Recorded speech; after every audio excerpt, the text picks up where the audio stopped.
Allah huwal haq wa anna an-nara haq wa anna al-jannata haq wa anna nabiyyuna haq wa anna Muhammad sallallahu alaihi wasallam haq wa nashhad bi anna qawluhu al-haq wa wa'duhu al-haq wa liqa'uhu al-haq wal haqqu 'inda Allah wa ma yad'una min dunillah huwal batil wa anna Allah 'aliyyun kabir. Alhamdulillah, 'allamana Rasulullah sallallahu alaihi wasallam bi anna al-hayatu bala, bi anna kullana yubtala biqadri qadarihi. Walhamdulillahi ala kulli hal ala ijtima'ina al-yawm. Kita bersyukur kepada Allah Subhanahu wa taala dan merangkap puji dan hamd kepada Allah yang telah menciptakan kehidupan dan juga kematian. Alhamdulillah, kita mengingatkan firman Allah bahawa setiap nyawa akan merasai kematian, dan kita naik saksi bahawa kematian itu benar, syurga itu benar, neraka itu benar, azab kubur dan nikmatnya itu benar. Dan kita naik saksi bahawa Nabi Muhammad sallallahu alaihi wasallam itu benar, dan semua nabi yang dikirimkan adalah benar belaka. Alhamdulillah, kita juga mengimani dan meyakini firman Allah Subhanahu wa taala, Alif Lam Mim, hasiban nas an yutraku an yaqulu amanna wa hum la yuftanun wa laqad fatanna alladhina min qablihim fala ya'lamanna Allahu alladhina amanu wa fala ya'lamanna al-kadhibin. Allah Subhanahu wa taala telah berfirman, Alif Lam Mim, apakah manusia menyangka mereka ditinggalkan begitu saja tanpa diuji? Sungguhnya kami akan menguji kamu, dan kami telah pun menguji orang-orang yang sebelum daripada kamu, supaya kami dapat mengetahui siapa di kalangan mereka yang benar-benar imannya dan yang palsu imannya. Salah satu ujian terbesar kepada hamba-hambanya ialah kematian. Ujian yang meletakkan kepada kita satu alam lain, alam ghaib yang hanya Allah Subhanahu wa taala mengetahuinya.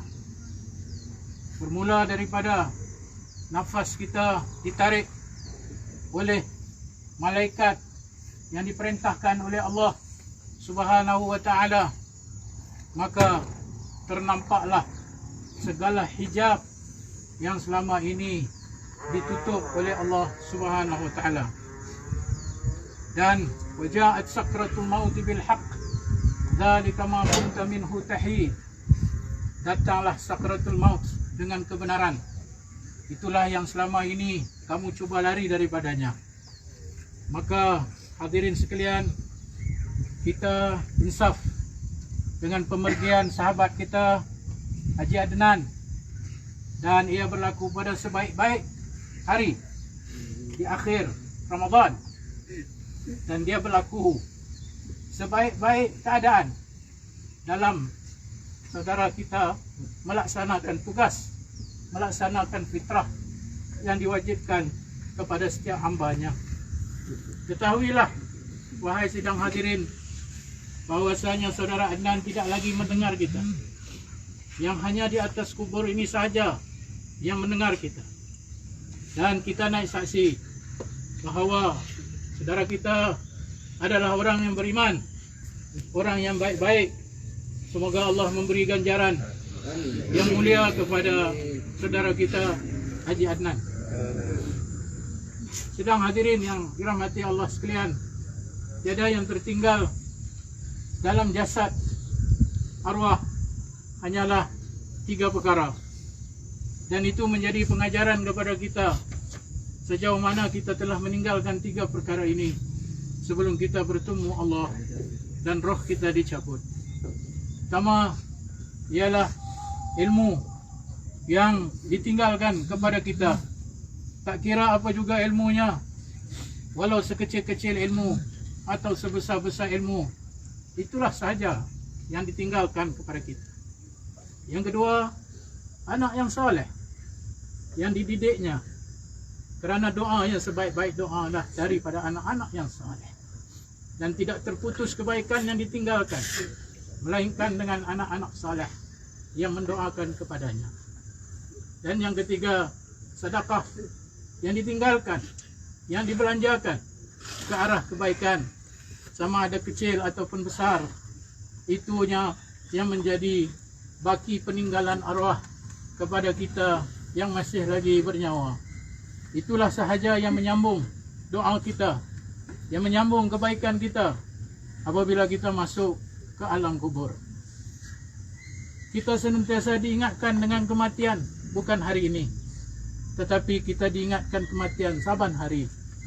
Kematian yang Allah Subhanahu wa Ta'ala mengingatkan kepada kita bahawa hari yang akan kamu dibangkitkan dan segala amalan kamu akan dihitungkan dan dihisapkan.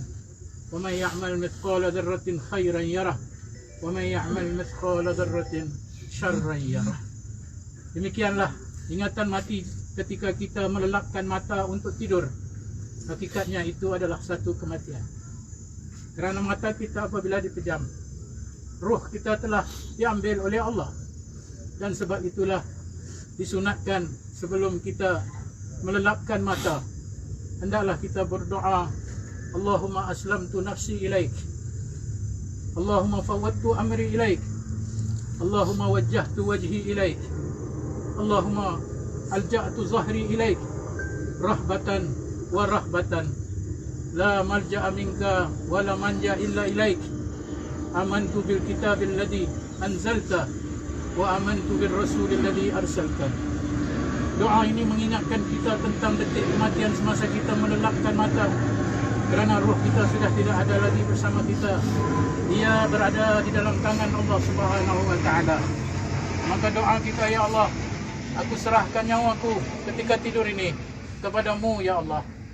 Ya Allah, ya Tuhanku, aku serahkan segala urusan pada malam ini kepadamu, ya Allah. Ya Allah, ya Tuhanku, aku memandang kepada wajahmu, ya Allah, pada malam ini. Ya Allah, aku melindungi, minta perlindungan daripadamu dalam keadaan suka dan dalam keadaan takut kepadamu, ya Allah. Sungguhnya tidak ada lagi yang dapat kami lari dan sembunyi melainkan dari sisimu sahaja yang melindungi kami. Dan kami beriman dengan kitab yang telah diturunkan dan dengan Rasul yang telah engkau kirimkan. Itulah saat kematian kita yang kita tidak sedar bahawa ketika kita menutup mata, kematian begitu hampir dengan kita. Dengan rahmat Allah juga, maka kita dibangkitkan. Maka sebab itulah apabila kita bangun saja dari tidur, perkara pertama yang kita lakukan, kalau sebelum subuh, maka bangun dan bersyukurlah kepada Allah dengan qiyamul lail dan mengucapkan Alhamdulillah yang telah memberikan kepadaku nyawa sekali lagi. Dan seterusnya hari-hari kita lakukan dengan penuh kesyukuran. Auzi'na an nashkura ni'mataka allati an'amta 'alaina wa 'ala walidina wa an na'mal salihan tardah wa adkhilna bi rahmatika fi 'ibadikas salihin. Ya Allah, campakkan kesyukuran kepada diri kami dan berikan kebaikan kepada kedua ibu bapa kami, dan masukkanlah kami tergolong di kalangan orang-orang yang saleh. Tapi kematian hari ini adalah kematian yang nyawa itu diambil selama-lamanya, bukan lagi buat sementara. Ia berada di tangan Allah Subhanahu wa Ta'ala.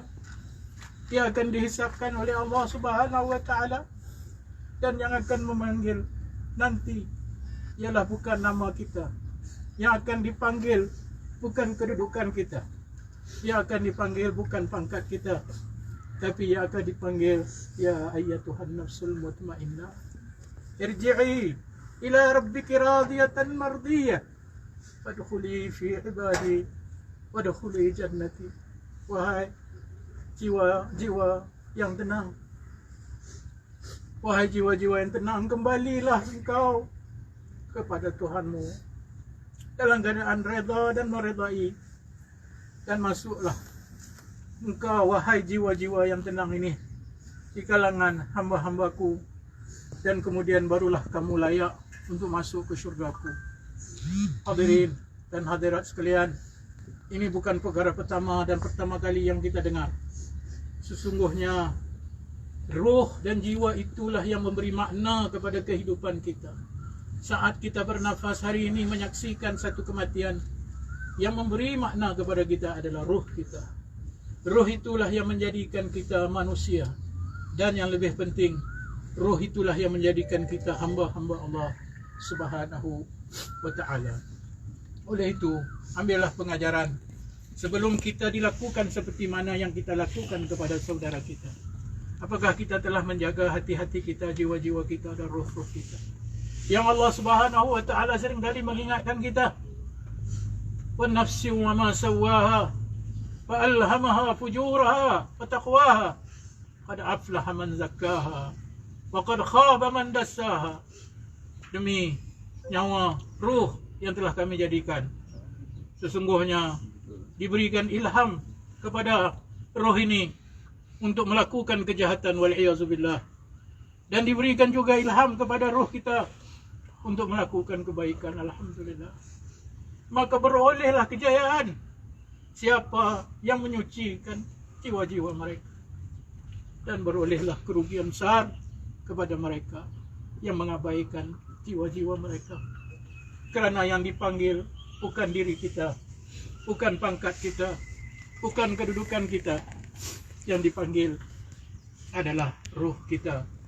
Maka hadirin dan hadirat sekalian, jadikan pengajaran kita saat kita menyaksikan kematian, di mana apakah kita telah menjadikan ruh kita sebagai ruh yang disebut oleh Allah, alladzina tatma'innu qulubuhum bi dzikrillah, ala bi dzikrillah tatma'innul qulub.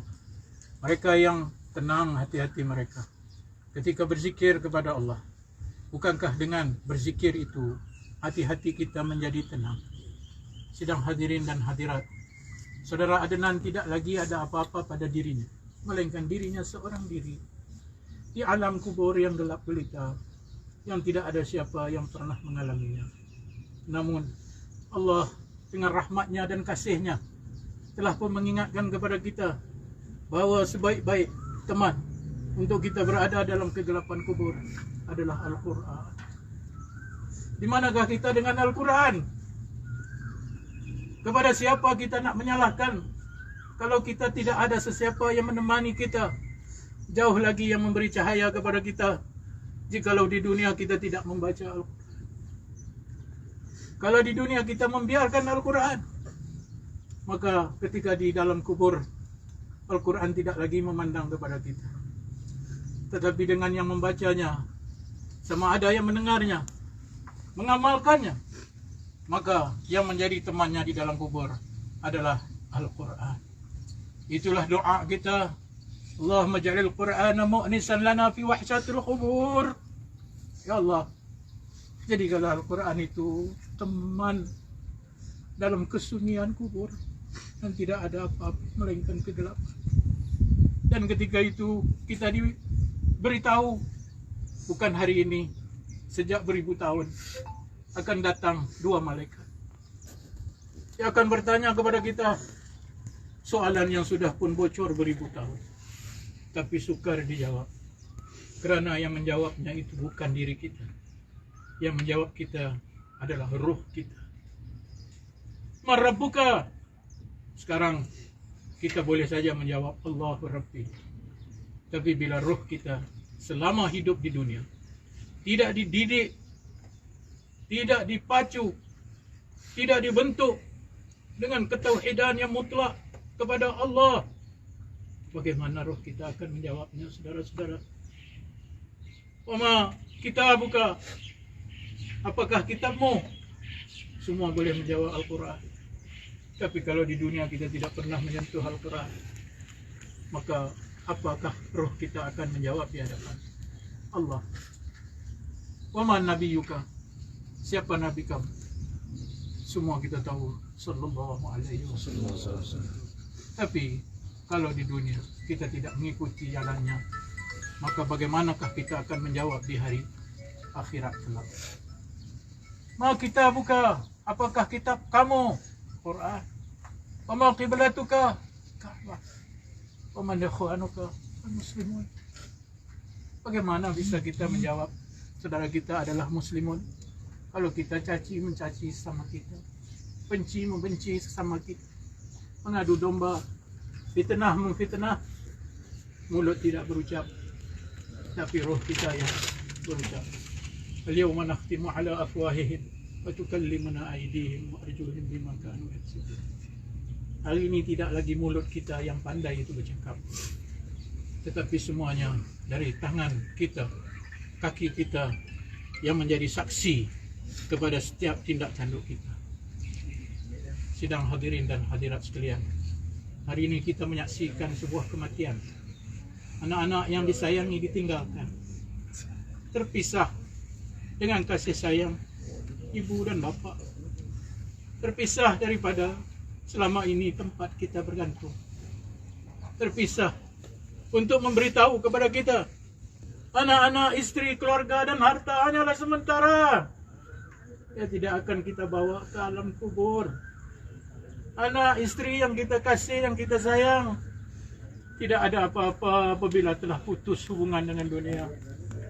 Tetapi yang ada ialah kita tinggalkan kebaikan kepada anak istri kita dengan berpesan-pesan, ittaqullah, bertakwalah kamu kepada Allah. Takwalah kamu kepada Allah. Hanya itulah bekalan yang terbaik. Wa tazawwadu fa inna khairaz zadi taqwa. Berbekal-bekalah kamu.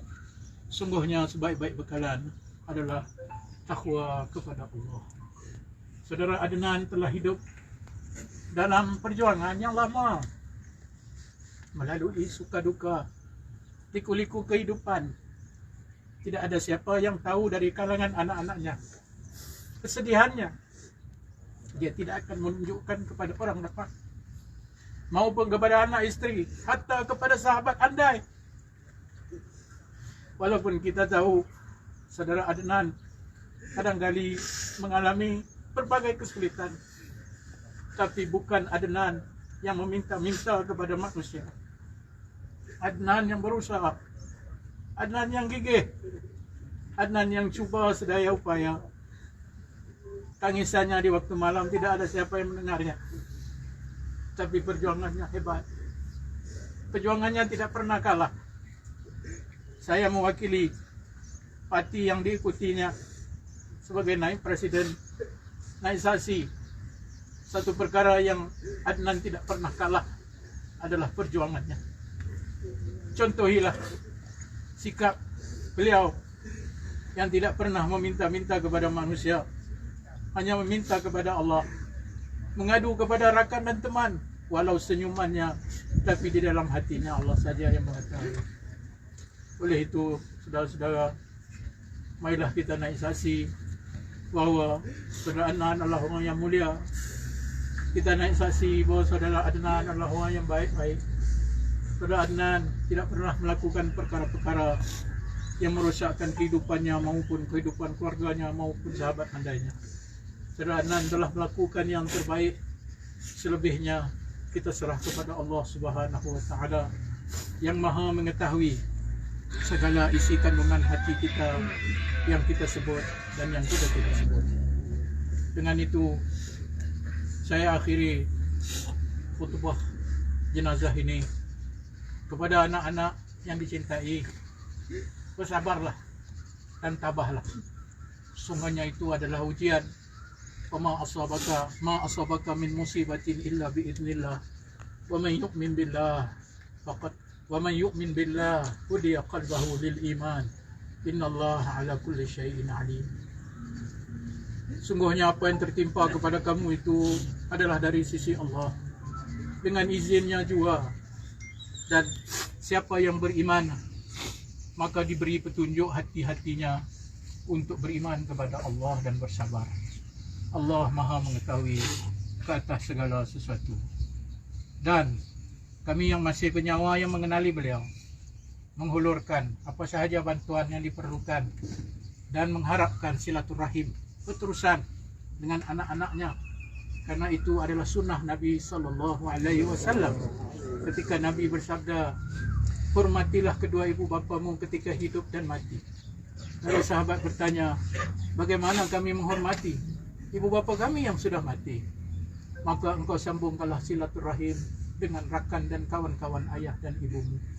Itulah sahaja yang ada kepada kita dengan saudara Adnan, menghidupkan silaturahim seperti sunnah yang diajar oleh Nabi kita Muhammad sallallahu alaihi wasallam. Saya akhiri dan saya serahkan untuk diteruskan upacara seterusnya talqin kepada pihak yang telah diamanahkan. Wabillahi taufik wal hidayah. Wassalamualaikum warahmatullahi wabarakatuh.